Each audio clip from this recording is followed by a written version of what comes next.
Hi guys, my name is Angel Wells and I'm here today with Ms. Robin Clark. Robin, how are you? I'm good. How are you? I'm good, and I'm glad to be conducting this interview with you.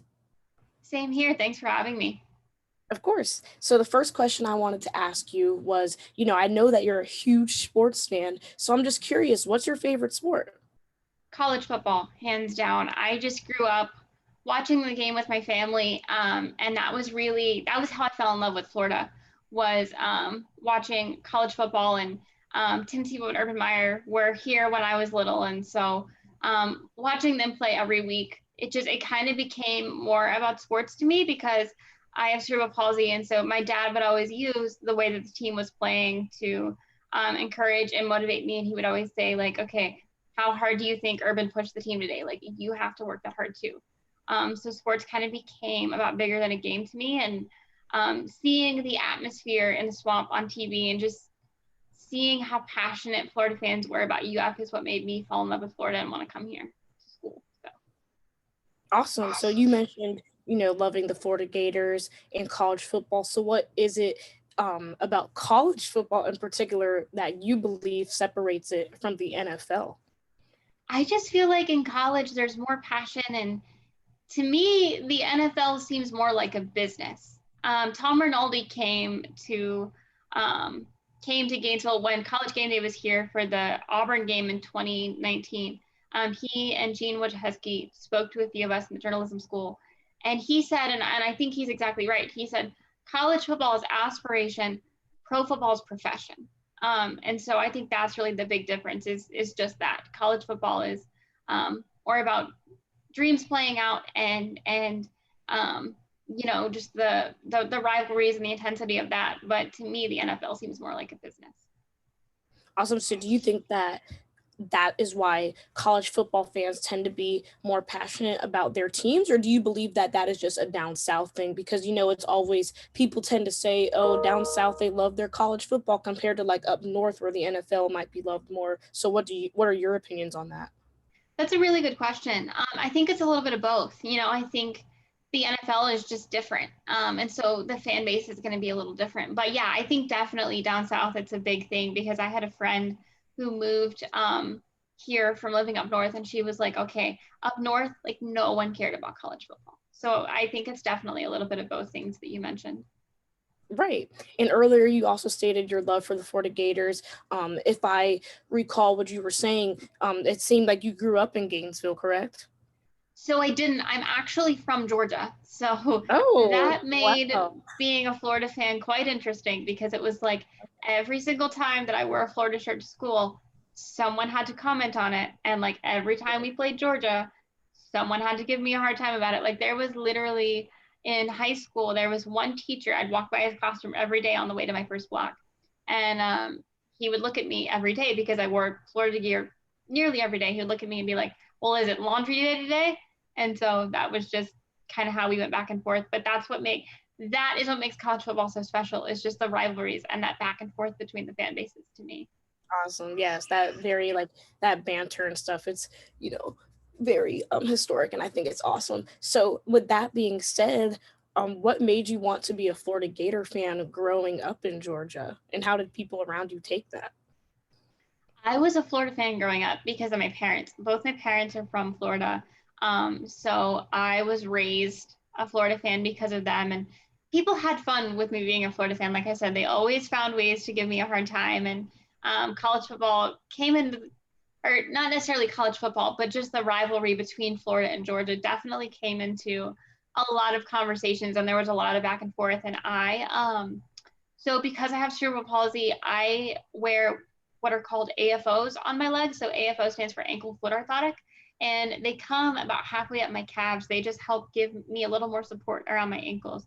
They're plastic and not necessarily the most comfortable things, but they help me as I walk, so I wear them. But I put gator heads on the back of them because I'm like, look, if I'm going to wear them, I might as well, rep the gators. And it was quite the conversation starter every time I wore shorts and you could see them. Like people said stuff to me all the time because I had gator heads on the back. But so, it just made things fun. Awesome. I think it's really awesome that you put gator heads on the back because I mean I have gator gear decked out everywhere. I mean like my bedding is gator like my sheets, my covers. I have a flag. I have like the gator logo on my car. So I think that that's really cool that you did that as well. So with that being said, what is your favorite Florida rivalry? Is it Florida Georgia to you or is it Florida FSU? Oh, it's definitely Florida, Georgia, just because like Georgia fans can be so like they love their team and they can be a little bit cocky about it. And so it's always fun to beat them because then I get to give it back to everyone back home who, has fun all the time. Like I said, giving me a hard time about my Florida gear. But also, and this is, again, just testament to the rivalry, but like I feel like every year Georgia fans think that it's going to be their year. They're finally going to win the national championship. And every year they don't. Every single year they choke. And like there's always one game that they're supposed to win that they don't.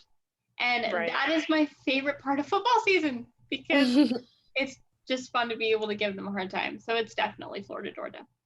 Right. It's funny that you mentioned that they choked because last year, they lost to South Carolina at Georgia and everybody was going ham on them.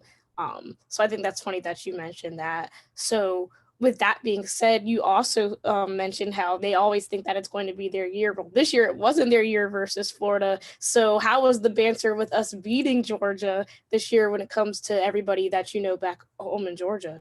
Oh, it was definitely a lot of fun. Because there are just a couple people and a couple people that always tend to say something to me before the Florida Georgia game. So after we won, I definitely had to send out a couple texts and give them a hard time. So it was nice to beat them. And I had said going into that game, like as long as we beat Georgia, I don't care what happens the rest of the season. So I'm glad we were able to bring home a win with that one. That's awesome. And this year with COVID and everything, and the Florida Georgia rivalry being held in Jacksonville and it being known as the world's largest cocktail party, how many of those games have you actually been able to attend prior to COVID? I've actually never been to the Georgia Florida game. That's on my bucket list. I want to go, but other than that, I went to every, or not quite every. I went to I think 4 out of the 6 home games that we had this season. Um, so and I loved it. I was a little nervous going into the swamp just because I was like, okay, there are going to be a lot of people here. Like it's a football game, but I felt really really safe. The University Athletic Association did a great job keeping everyone apart and making fans feel safe at football games. Right. And it definitely was a different feel because the swamp wasn't packed with a whole bunch of people how it normally is and things were just different. So do you have a favorite memory at the swamp this season from out of the 4 games that you attended? I think definitely the first game that I went to. One, because I got to go with a friend of mine who I'd never like met her in person. We'd met in class, but that class was all online.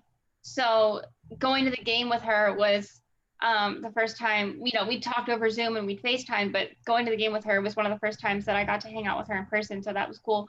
But I think also just the first game, like going into the swamp and life just felt normal for 3 hours. We Right. it wasn't normal because you could see the cardboard cutouts and you could see the masks, and there obviously wasn't 90,000 people there. But there was just something about the game and something about being in the swamp that just kind of made it really easy to forget that COVID was a thing for 3 hours. And I think that is what makes college football and the swamp so special is like for 3 hours, these 90,000, well, not 90,000 this season, but in normal times, these 90,000 people that have so many different backgrounds and thoughts and experiences, they all come together for a common goal, which is to root Florida to a win. So that's something that I've always loved about college football and Florida football. And so I think it's really cool that there was able to still be that feeling in the midst of the pandemic. Yes, and I totally agree. I cannot wait to get back into the swamp this upcoming season. And you also mentioned normalcy. So, in your opinion, do you believe that we could possibly see more football stadiums around the country in both college football and the NFL be more crowded with fans how it normally is? Like, do you envision any packed stadiums in the future, in the near future in 2021, or do you believe that's more 2022? Do you believe that we still have a long time to go until this vaccine is released? That's a really good question. I actually saw something last night that said Alabama is going to go ahead with a full stadium this season. It's something I've thought a lot about and gone back and forth about. I don't think this season they can do it just because, we are still trying to roll out vaccines and that can be kind of a lengthy process. So I think it's going to be closer to 2022 that we're back to a full season, back to a full stadium. Yes, awesome. I agree as well. And I just hope that we can get back to normal sooner rather than later. So, but thank you so much for doing this interview with me, Robin. Absolutely. Thank you for having me. Awesome. Awesome. That was really well. Thanks.